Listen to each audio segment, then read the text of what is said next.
بالله من الشيطان الرجيم. بسم الله الرحمن الرحيم.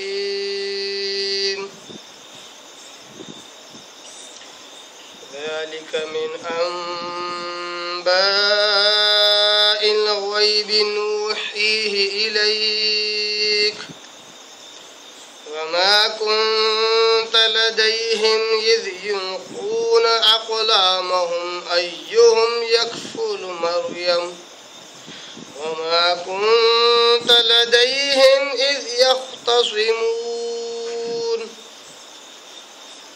صدق الله العظيم. نحمده ونصلي على رسوله الكريم. اما بعد. تمام قسم کے حمد و ثنا، تعریف، کبریائی، بڑائی اسے اللہ وحدہ لا شریک کے لیے لائق اور زیبہ ہے، جو ساری کائنات کا خالق، مالک، میرا اور آپ کا مربی ہے. اسے اللہ کے لیے ساری تعریفیں ہیں، جو غفور ہے، غفار ہے، کریم ہے، ستار ہے. بعد اس کے آپ کے میرے آقا دو جہاں کے سردار الانبیاء پر کروڑا کروڑ انگنت بے شمار درود و سلام صلی اللہ علی محمد و آلہ وسلم.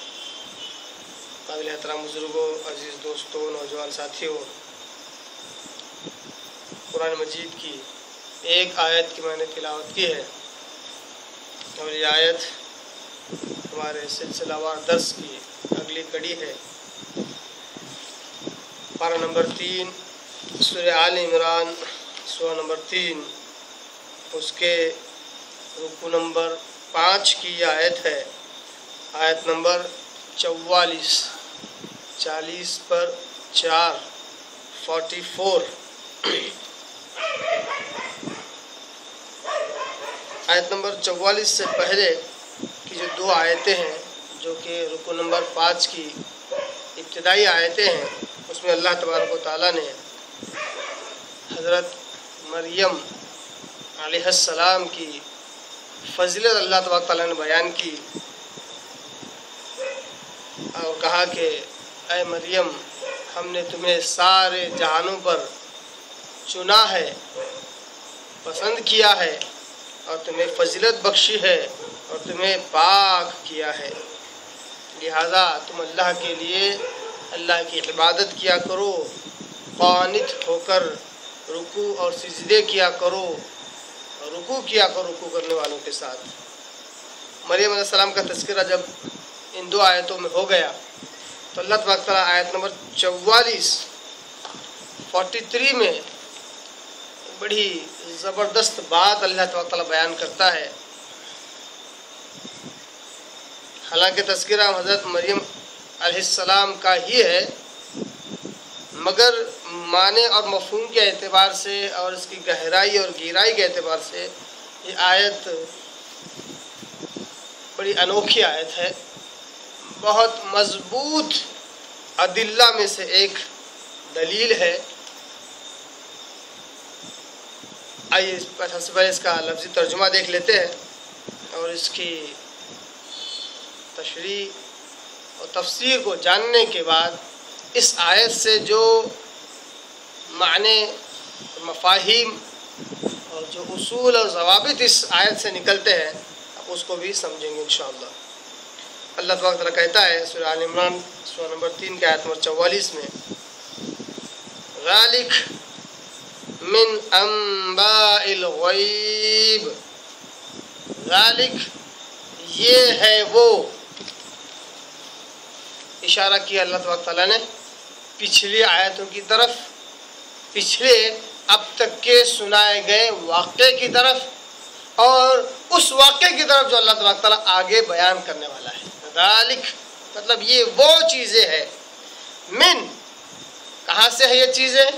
من انباء، یہ نبأ کی جمع انباء یعنی خبروں میں سے. ذالک من انباء یہ ہے خبروں میں سے. اب خبر تو ہو گیا نا. انباء الغیب کیسی خبریں؟ جو چھپی ہوئی تھی، جو غیب تھی. غیب کی خبروں میں سے، غیب کی خبر میں سے ہم تمہیں یہ چیزیں دے رہے ہیں، سنا رہے ہیں، تم تک ہم پہنچا رہے ہیں۔ اشارہ کس کی طرف؟ حضرت محمد مصطفیٰ صلی اللہ علیہ وسلم کی طرف کہ ذالک من انباء الغیب نوحیہ الیک، جس کو ہم وحی کرتے ہیں اے محمد صلی اللہ علیہ وسلم تمہاری طرف۔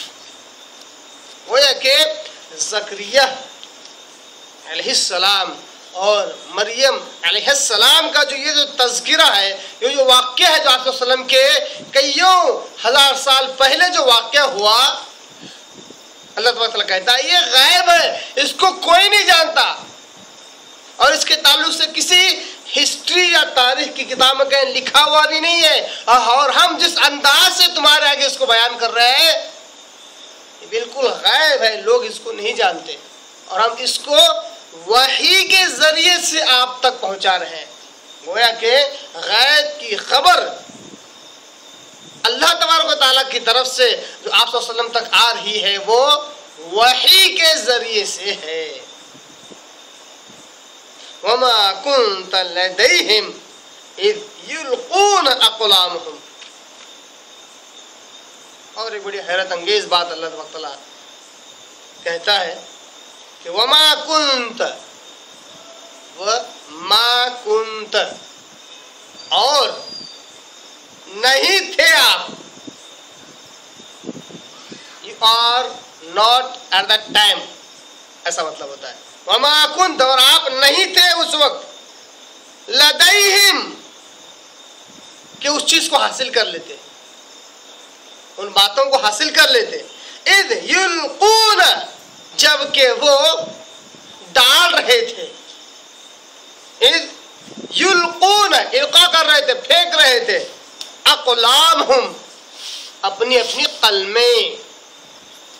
اقلامہم کو انگریزی میں اگر ہم ٹرانسلیشن کریں تو اس کو بولتے ہیں ڈائسس، DICE، ڈائس جو ہوتا ہے نا، وہ جو پھینکا جاتا ہے، پاسے جسے ہم کہتے ہیں، یہ اقلامہم کا ترجمہ ہم کر سکتے ہیں۔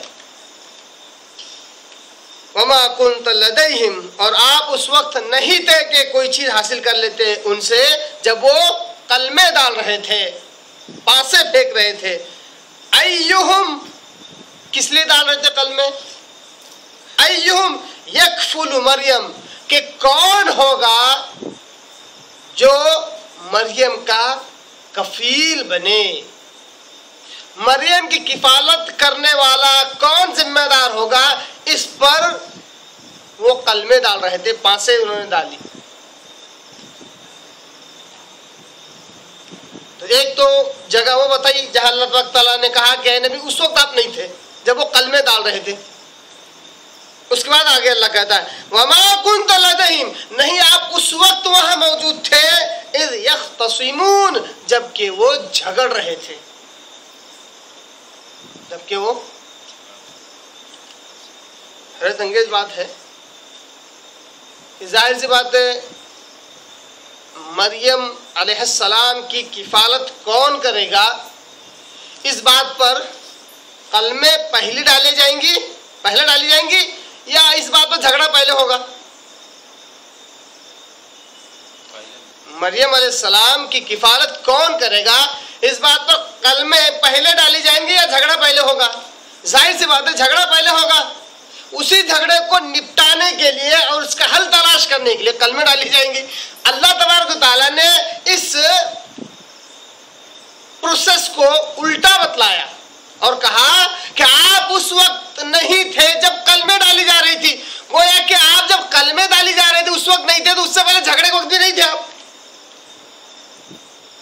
پہلے سے ہی آگے کا مرحلہ بیان کر کے یہ بیان کر دینا کہ آپ اس وقت نہیں تھے، گویا کہ اس سے پہلے بھی آپ کبھی نہیں تھے۔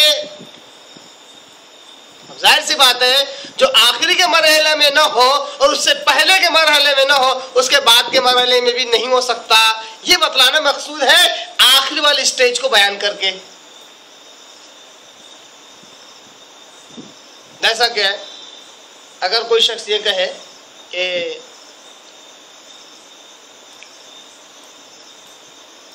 میں جب وہاں پہنچا